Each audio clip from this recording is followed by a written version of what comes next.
So this happened literally 30 minutes ago. I'm driving to work and it's about 3:30 a.m. I take 3 different routes to work, but I've been taking the same one for a while since there's construction everywhere else. I'm driving down this road and on either side of the road are all subdivisions. I'm listening to a podcast, trying to keep myself awake until I can get some coffee. I start getting this uneasy feeling in my stomach, but I thought it was my body telling me to get some caffeine and maybe something to eat. I ignored it and continued driving. All of a sudden, this guy starts running out in the middle of the road. I barely see him since he's wearing dark clothes. I manage to slow down and I notice he looks pretty freaked out. Now, I listen to a lot of creepy podcasts ranging from true crime to supernatural. I know the rules to stay safe in situations. I wish I would have listened to them today. I normally wouldn't stop, but I knew that if something happened to me, I would want someone to stop. So I did. Luckily, I kept my car running and I rolled down my window a little bit, just so I could talk to the guy. I asked him if he was okay and he started freaking out, saying someone was trying to kill him. He told me his dog was ripped apart in his front lawn and he tried to pick the remains up to try and bury it, but he saw a man running after him with a knife. He said he thought it was probably a coyote or something, so he wasn't suspicious, but he ran off when he saw this man. Now I was pretty freaked out, but I noticed something. Yeah, it was dark, but with the lights on inside my car and the lights that were on out front of the subdivisions, I could see pretty well. He was younger, about mid-30s, dark black hair and green eyes. He was wearing a hunter's jacket and jeans. What I noticed, however, there was no blood or fur anywhere on him. I asked him why there wasn't any blood on him and his whole demeanor changed. It was like turning off the switch. My blood went cold. He stared at me for what felt like hours, but it was probably only a couple of seconds. What came out of his mouth next was the final straw for me. His whole body relaxed, he stopped shaking, and he leaned closer towards my window and smiled at me. It was a twisted type of smile, and his eyes went dark. He took a deep breath and said, "I was going to help you." He then started cackling and tried to open my car door and immediately rolled up the window, put my car in drive, and sped off down the road, not stopping for anything. Once I finally got to work, I started crying. I still have 10 minutes before I have to go in, and honestly, I'm terrified to get out of my car.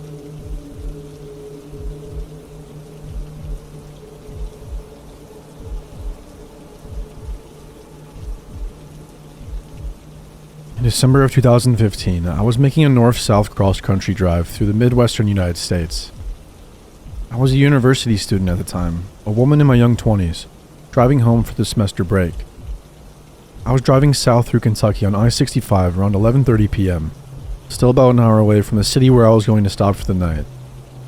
There were no other cars on the road at all, and I had not seen any for a while. That part of I-65 was a 6-lane divided highway, 3 lanes for each direction, in the area south of Mammoth Cave National Park, and just northeast of Bowling Green, Kentucky. I was changing the music on my phone when I noticed an 18-wheeler coming up behind me in the rearview mirror. I stopped what I was doing, clicked off the phone, and waited for the truck to pass. The truck got right even with my car, and instead of completing the pass, matched my speed and stayed beside me. Then the driver turned on a spotlight on the side of the truck, which shone directly down into the cabin of my car and on my face. I was really confused, as I had never seen a truck do anything like this before. The driver kept the light on my car for what seemed like a very long minute, and I was getting creeped out. I kept my gaze straight ahead. I slowed my speed so that the truck would finish passing me. The driver turned off the light and completed the pass, moving from the middle lane to the right lane in front of my car. I was very creeped out by this, slowed down some more, and changed to the leftmost lane to put some space between me and this big rig. As soon as I moved in the leftmost lane, the truck matched my speed again, and moved over to the middle lane to come parallel to my car. The driver turned on a light again, shining it directly into the passenger side of my car cabin. I had now confirmed that this truck driver was definitely following me, and definitely being super creepy. I kept my gaze straight ahead, because I felt like looking over would somehow make it worse. The truck turned off the spotlight and pulled in front of my car in the leftmost lane. I decided to move away again, changing lanes behind the truck back over to the rightmost lane and speeding up. I was probably going right around the speed limit again, maybe 70 to 75 miles per hour. By the time I completed my merge, I saw the truck beginning to shift lanes towards me again and speeding up to match me. Before they could pull up next to me again, I decided it was time to get out of there, and I floored it. I sped up to 90 miles per hour, the fastest I had ever driven in my life, and I put maybe a mile of distance between me and the truck before slowing down some. I looked up to the rearview mirror, and I will never forget the image. This big orange tractor trailer illuminated by the street lamps of a highway interchange, absolutely devouring the distance I had put between us. The truck was charging up behind me at an unbelievable speed. I sped up again, but it didn't matter. The truck caught up to me, pulled beside me, and turned on the spotlight again. I stared straight ahead, keeping my speed, not daring to look over.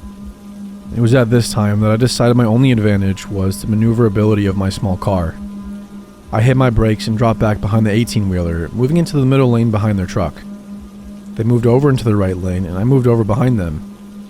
I decided to stay right behind the truck in its blind spot so that they could not see me. I saw a sign for an exit and decided this is how I would escape.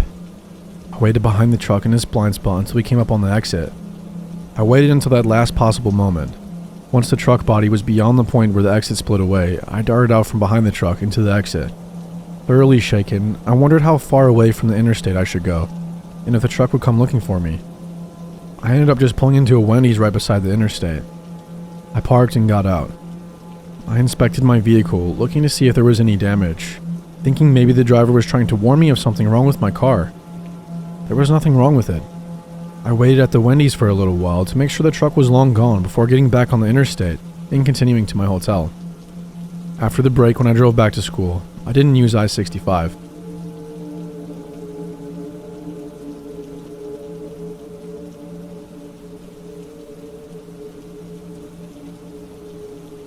I grew up in the South.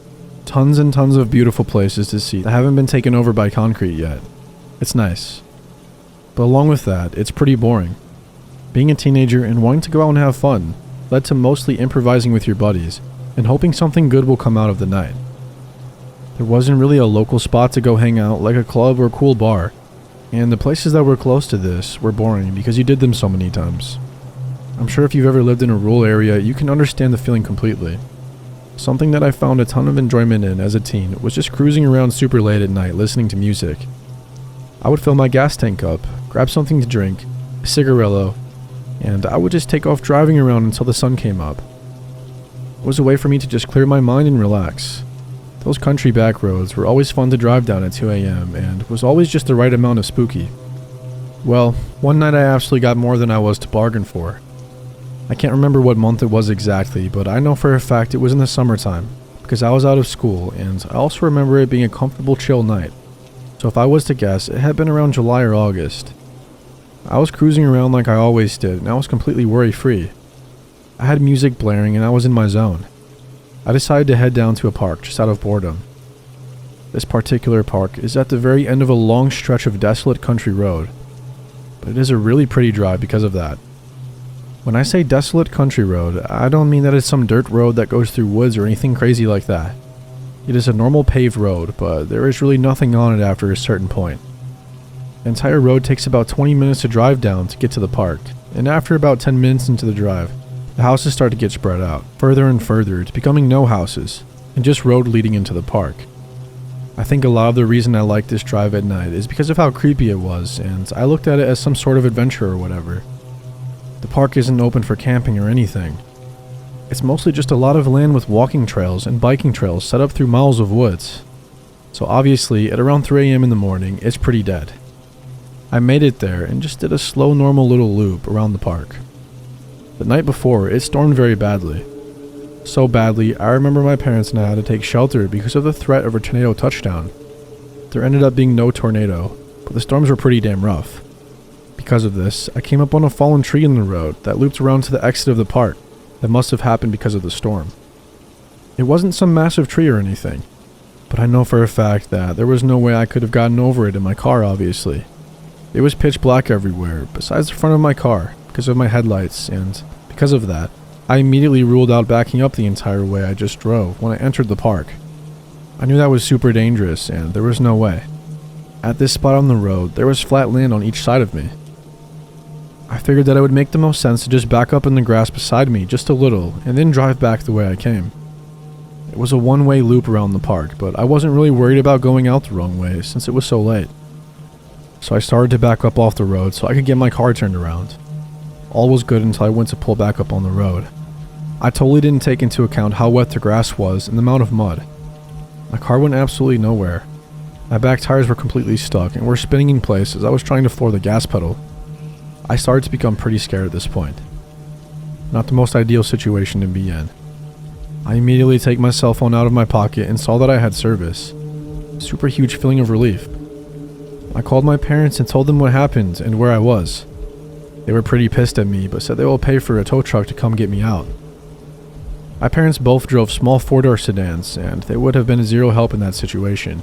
I was about 45 minutes away from my house and the rest of most human civilization, so I realized that I would be stuck out there for at least an hour before someone was able to get to me. Freaky feeling, but I tried getting out of my head and just continued to listen to music and be on my phone in the car while I waited. Not really much more I could do. After I kind of calmed down from the initial anger I had, I started to check out my surroundings.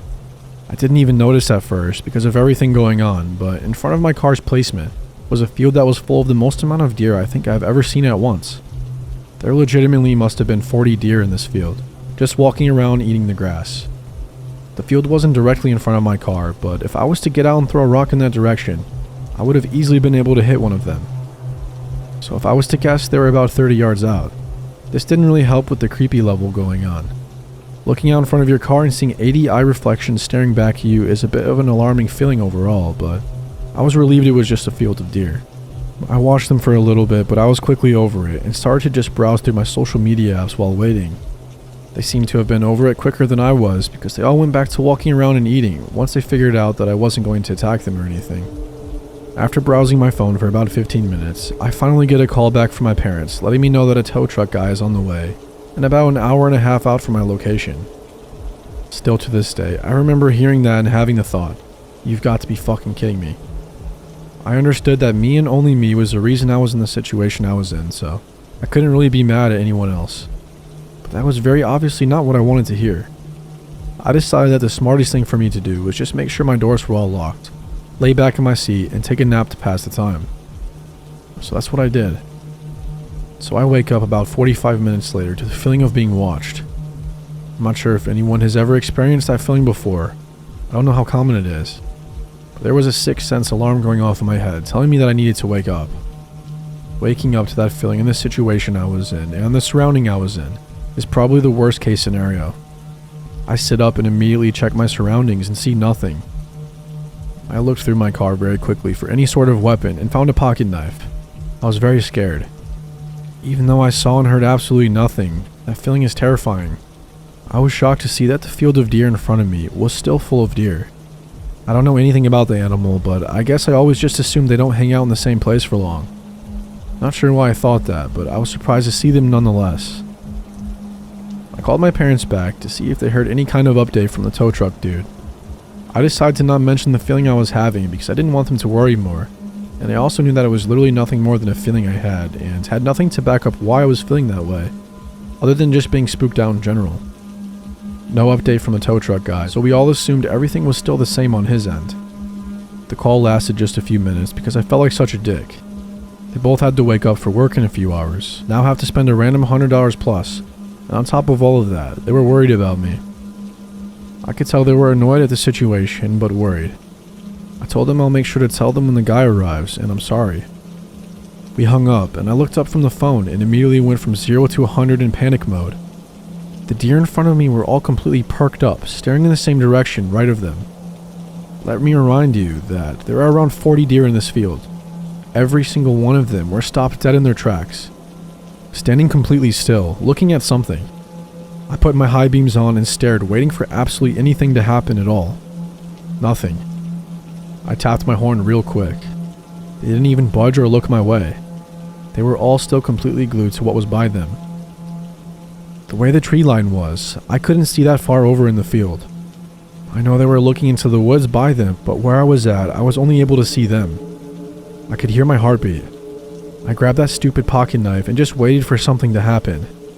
I would say it was about a minute after I honked. Every single one of them in unison started to run the opposite way.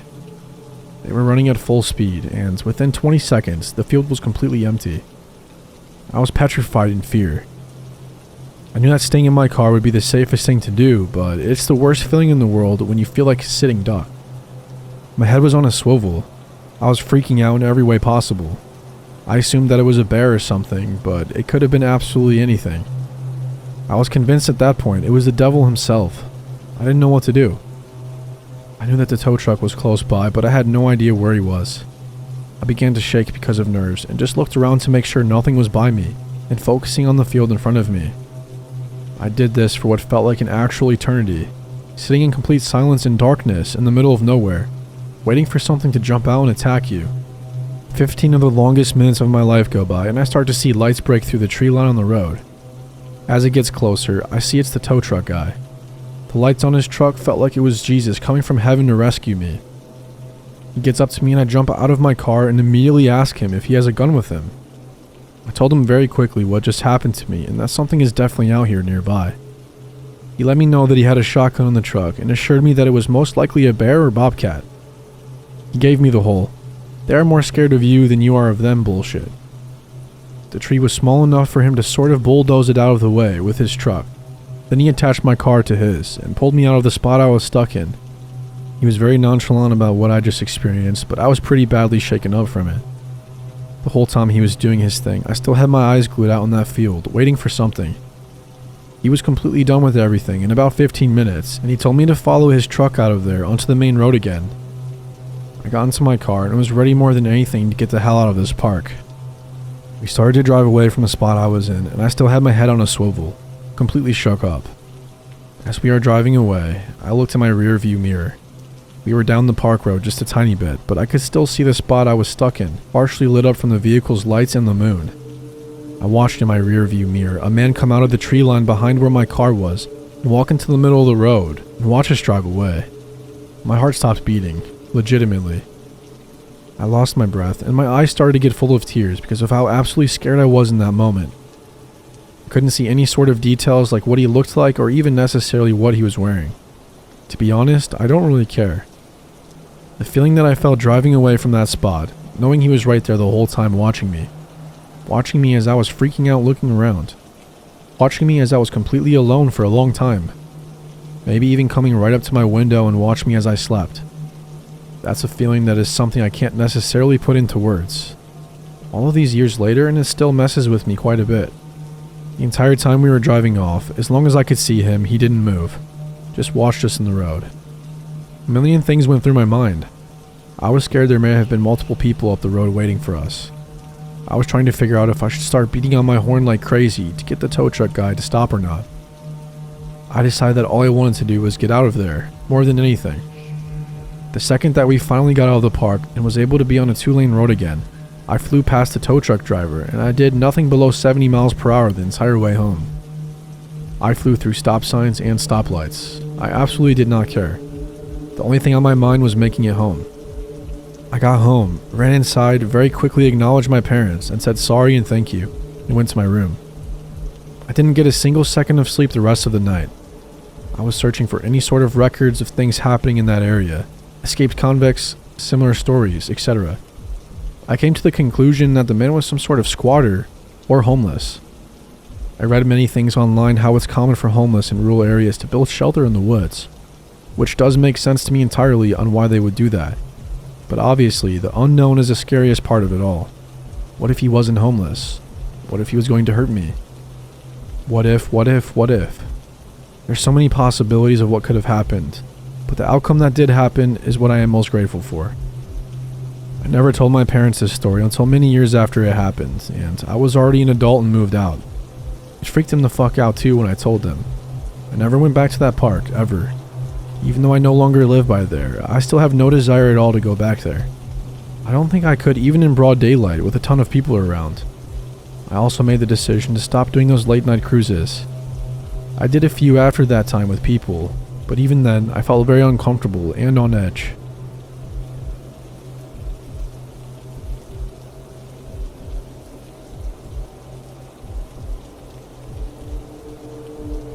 It's early November. Cold, rainy, and around midnight. My fiance and I like taking spontaneous late night drives. We typically start out on one of the main roads within our city and keep following it until we hit the next town. Sometimes our drives last hours. The layout of my county and surrounding counties is a little bizarre. All of the cities and towns are isolated by large spreads of woods and country. I live in a relatively large college town, but a half-hour drive in one direction can land you stranded on a jagged unmarked gravel road in the middle of nowhere, or in small weird villages that no one knows about. It's actually pretty exciting, and that's why we do it so much. So it's midnight, and we are nearly lost. Willa, my fiance, is poking around on my phone trying to figure out what road we're on. We are on a mud path in a bit of a country framed by small towns that we've never heard of. There are no other cars on the roads. It's rainy and misty, and the headlights on my car aren't doing a damn thing. There are strands of trees and brush on either side of the road. We are heading north. She tells me that she thinks we're going to cross 200 Street West, which runs into Rye Road, which is a straight shot to Winnica. We make our way down the mud road for about a half an hour and never hit it. We've always had fun on these sorts of drives. It's the first time we've ever really been on edge. Willa says we should have found 200 Street West already and asks if we passed it without noticing. I ask nervously if we should turn around, but she doesn't think we can without backing up into a tree or ditch. I'm driving a Mazda and it has an awfully wide turn. She's biting her nails while scrolling around on Google Maps. 10 minutes pass and we finally see a little black road snaking up a hill, branching off of the road we're on. I hurriedly turned into it. It's very narrow and twigs and branches are raking the doors and windows of the car. When we complete the climb up the little road, we find ourselves in a wide paved clearing with a house at the back of it, tucked into the thick woods. Willa doesn't miss a beat and starts hissing for me to turn around. Our headlights illuminate the whole property, which is in major disrepair. No lights, windows shattered, siding and shingles shredded. The yard is littered with scraps and trash, barrels, car parts, tools, hundreds of glass bottles, branches, slabs of concrete, and rocks, and a nasty old Chevy pickup. It looks like the house is sitting on top of all of it. Every inch of the property is entangled in nets of ivy and weeds. Willa points out little moving shadows and glowing spots around the yard. There are dozens of cats around, and they are all looking at us, and their eyes are glimmering from the headlights. I almost pissed myself when a walnut-sized rock darts out of the brush and pops against the windshield. It fractures the glass. Willa screams and grabs my arm. She's whimpering. Denny, what was that? The rain is pouring in the black streams down the trees, over the house and across the pavement. All of the blood runs from my face. After a few seconds, a man stumbles out from the bushes and weeds, and he's carrying a shovel. He's swallowed in a big dirty navy coat and has a beard. Then a screen door on the house opens, and all the cats scatter. A tall, thin, spidery-looking woman crawls out onto the porch. She has long, wild gray hair. She's just up high enough on the porch that the headlights don't reach her eyes. She wipes her unusually dark hands on her skirt. I have no clue what was on her hands, but that's what I remember most about her, how dark her hands were, and stares at us. Willa is screaming and crying and slapping the door lock repeatedly. I throw the car into reverse, rolling over cinder blocks and branches, then screech back down the road. After Willa stops crying and there's some distance between us and the house, I start to relax. Yet, when we get out of the woods and hit a long straight stretch of road, I notice headlights behind us. I get a stomachache when I notice the car is mimicking all of our turns onto different roads. After nearly half an hour of being pursued, we finally reach Flory and pull into a gas station being visited by a few other people. I watch the vehicle pass. It's the same nasty Chevy truck we saw at the house. They stalked us all the way to the next town. We wait till we see the truck disappear down the road before we get out, get some food, and ask for directions. On our way home, I look at the rearview mirror more than I do at the road ahead. When we got back early in the morning, my teeth don't stop chattering until I fall asleep.